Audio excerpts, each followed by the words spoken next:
السلام علیکم ورحمۃ اللہ وبرکاتہ۔ معزز سامعین گرامی قدر، مومن کے لیے 5 قسم کی عیدیں ہوتی ہیں۔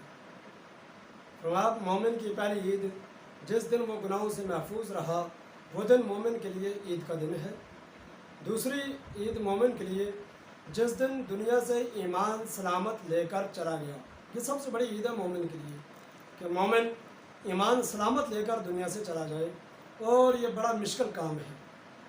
اور تیسری عید مومن کے لیے جس دن پل صراط سے سلامتی کے ساتھ گزر جائے گا وہ دن بھی مومن کے لیے عید کا دن ہوگا، اور جس دن جنت میں داخل ہوگا وہ دن مومن کے لیے عید کا دن ہوگا، اور جس دن پروردگار کا دیدار نصیب ہوگا وہ دن مومن کے لیے عید کا دن ہوگا۔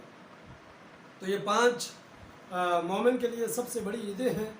ان عیدوں کی تیاری کرنی چاہیے کہ ہم ایمان سلامت لے کر دنیا سے چلے جائیں، ہمارے دن گناہوں سے محفوظ گزر جائیں، پل صراط سے ہم سلامتی کے ساتھ گزر جائیں۔ اس کے لیے دنیا میں عمل کریں گے تو پل صراط سے سلامتی کے ساتھ گزریں گے، اور پھر جنت میں داخل ہو جائیں۔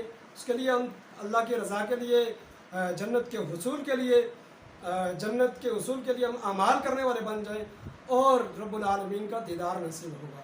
دیدار اسے نصیب ہوگا جو جنت میں داخل ہوگا، اور جو جنت والے اعمال کرے گا وہ جنت میں داخل ہوگا۔